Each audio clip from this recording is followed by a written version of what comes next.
Perkenalkan, nama saya Elsa Monika, saya dari Akuntansi B 2019.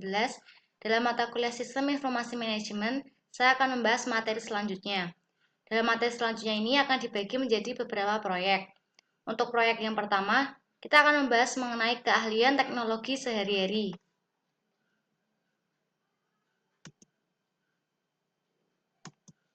Untuk yang pertama ada sistem operasi. Sistem operasi dapat dianggap sebagai program komputer yang menjalankan program lain di komputer.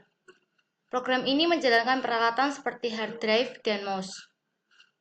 Program ini juga memiliki utilitas, yaitu sebuah program kecil yang mampu menduplikasi file, menginstal peranti lunak aplikasi baru, mengatur tampilan desktop komputer, dan lain-lain. Lalu di dalamnya ada Microsoft Windows dan sistem operasi lain. Untuk Microsoft Windows adalah sistem operasi yang paling populer untuk mikrokomputer.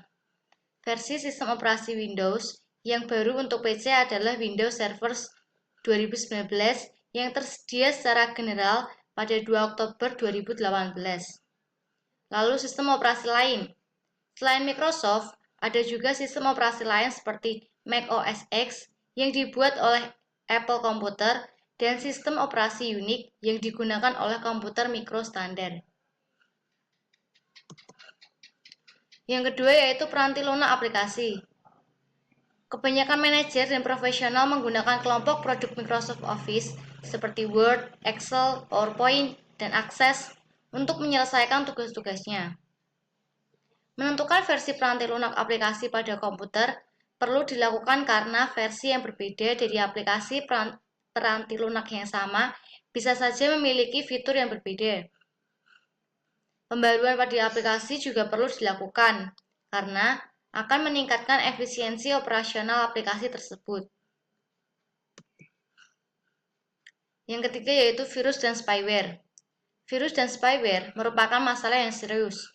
Spyware tidak bersifat berbahaya karena tidak dikirimkan ke komputer Anda untuk menghentikan kerjanya atau untuk mencuri informasi yang sensitif.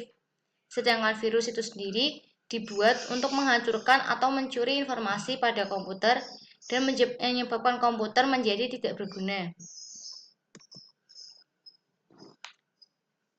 Lalu ada ancaman dan hoax. Organisasi yang ternama berusaha keras untuk menjaga agar virus tidak tersebar dari situs web mereka.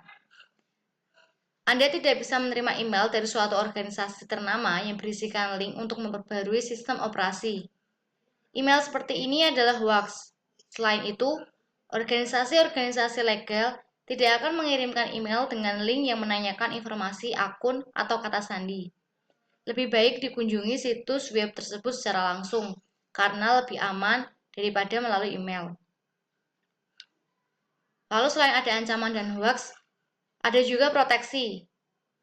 Tidak ada alasan untuk tidak memasang antivirus dan anti-spyware pada komputer, dan tetap menjaganya agar selalu baru.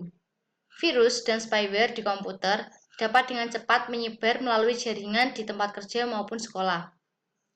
Untuk proteksi itu sendiri ada dua, ada proteksi komersial dan gratis. Untuk komersial contohnya seperti Norton dan Microsoft AV. Sedangkan proteksi gratis contohnya seperti Microsoft, Spyboot, dan AdAware. Selanjutnya ada email. Email sangat mudah digunakan hingga kebanyakan orang tidak terlalu memperhatikan betapa pentingnya aplikasi ini. Email sangat penting untuk komunikasi bisnis. Hanya sedikit pengguna yang memanfaatkan semua fitur aplikasi email, sehingga mereka tidak menggunakan seluruh potensi email mereka. Ada implikasi di tempat kerja.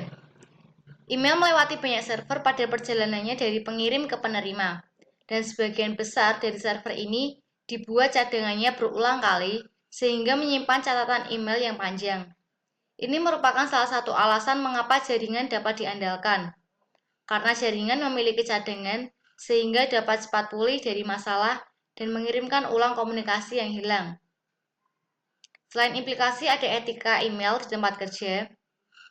Karena pesan-pesan email dapat bertahan dalam waktu yang lain dan dikirimkan kepada orang lain, maka penting untuk berkomunikasi dengan jelas dan sopan dalam email.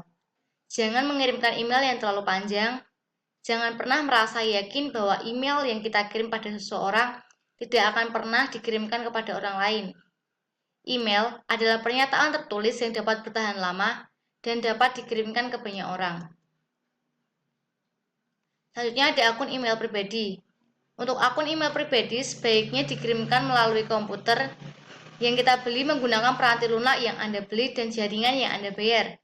Karena jika menggunakan sumber daya komputer di tempat kerja, maka organisasi tersebut memiliki hak untuk mengawasi bagaimana sumber daya digunakan. Semisal kita sedang berpergian keluar, bisa ke warnet atau kemana, yang kita akan login email kita melalui bukan dari laptop kita pribadi. Nah, kita harus memproteksi data-data kita agar tidak dihack oleh akun-akun yang bisa meretasnya. Sekian penjelasan saya mengenai materi pada proyek 1 ini. Apabila ada salah kata, saya mohon maaf. Kurang lebihnya, terima kasih.